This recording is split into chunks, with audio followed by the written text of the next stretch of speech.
और यदि तुम जंगल के अनुभव में परीक्षाओं, टूटने और पवित्र आत्मा की प्रक्रिया में पास हो जाते हो, तो वह तुम्हें सामर्थ्य से ढक देगा।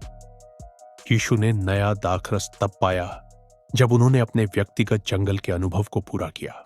मुझे विश्वास है कि आज के बाद आप वही बचे हुए लोग होंगे जिनमें यह सामर्थ्य होगा कि आप स्वयं को विकसित करें और अपनी आत्मिक दाखरस की थैली को लगातार नया करते रहे, ताकि आप पवित्र आत्मा के उपयोग में परमेश्वर के हाथों में बहुत उपयोगी बने, जैसे दानियेल था, जिसे कोई भी सरकार या शासन हटा नहीं सका। क्योंकि जब जब परमेश्वर के वचन में आगे बढ़ोतरी होती है, आप सबसे पहले उसे पकड़ते हैं। जब पवित्र आत्मा चलता है, आप सबसे पहले उसे समझते हैं।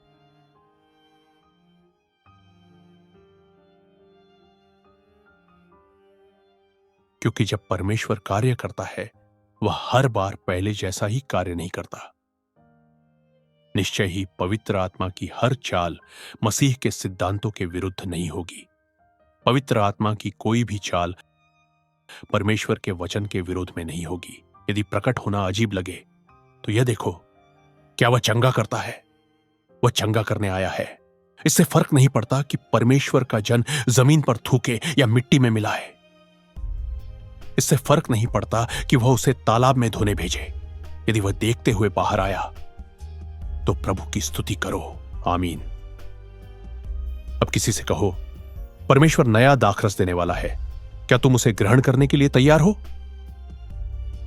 यदि हो, तो प्रभु के लिए जोर से जयकार करो। नया दाखरस की थैली अक्सर जंगल में मिलती है। पवित्र आत्मा नया दाखरस की थैली जंगल में देता है। जब तुम पवित्र आत्मा से नया दाखरस मांगते हो, तो वह पहले तुम्हें जंगल में ले जाएगा।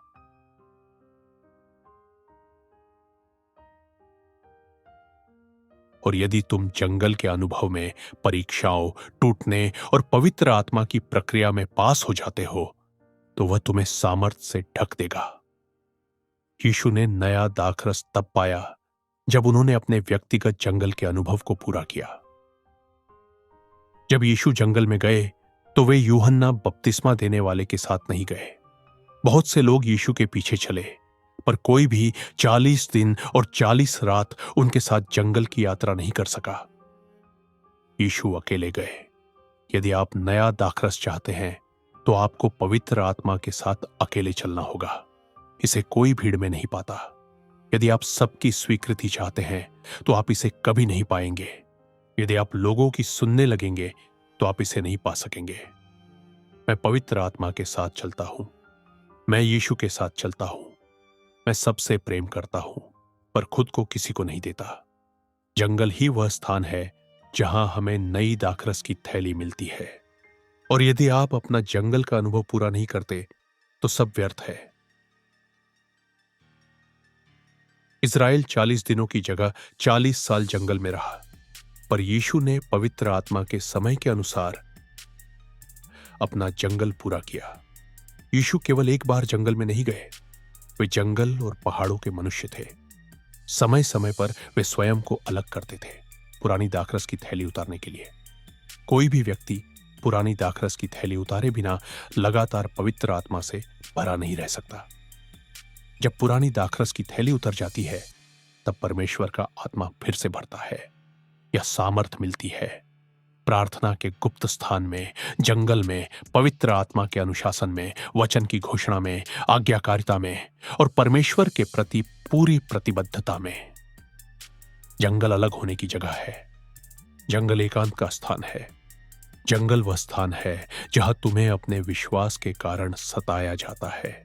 जंगल वह स्थान है जहां शैतान तुम्हारे मन को भ्रमित करता है, तुम्हारे मन पर दबाव डालता है, तुम्हें मानसिक रूप से एक जगह से दूसरी जगह भटकाता है और तुम पूरी तरह मानसिक रूप से थक जाते हो।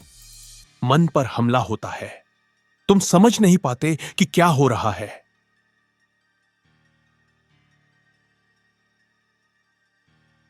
जंगल में वह पल आता है जब तुम्हें यह निर्णय करना होता है, क्या मैं सब कुछ परमेश्वर को दे दूं या कुछ अपने पास बचा कर रखूं। जंगल एक ऐसा स्थान है जहां तुम पर जिम्मेदारी डाली जाती है।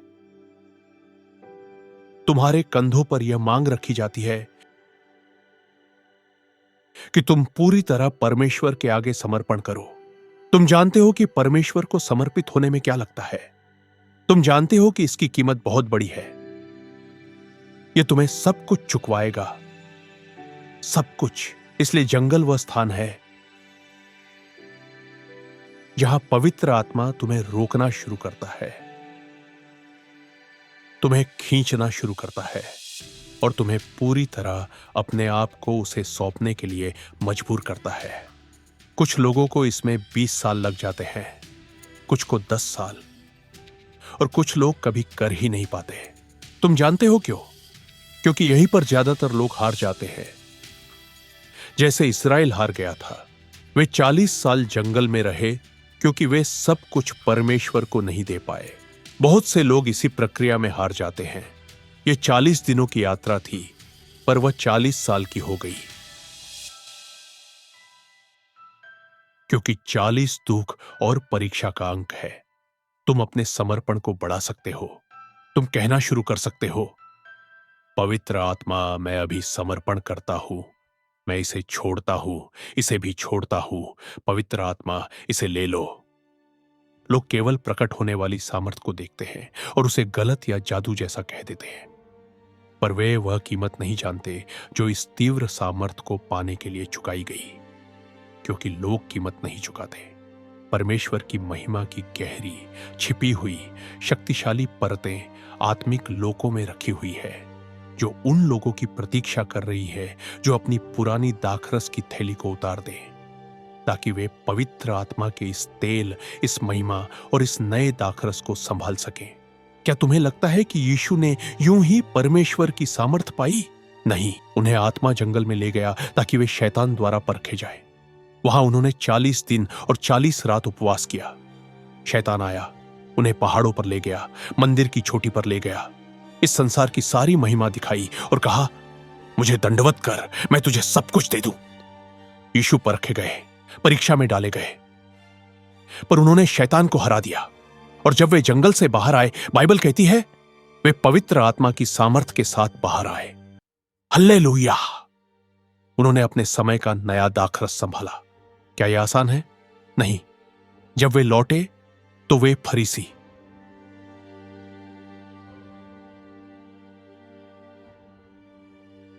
जो कभी उपवास नहीं करते थे, पाखंडी लोग एक स्त्री पर दोष लगाने आए। पर जब यीशु ने कहा, जो बिना पाप का है वही पहला पत्थर मारे, तो सबने अपने पत्थर गिरा दिए। वे शास्त्र जानते थे, पर शास्त्र में सामर्थ नहीं थी। न कोई प्रकाशन, न कोई निकटता, न कोई संगति, न कोई प्रतिबद्धता। शास्त्र उनके होठों पर थे, पर उनके हृदय में नहीं, क्योंकि जब वचन हृदय में होता है तो वह तुम्हें खींचता है, तुम रोक नहीं सकते।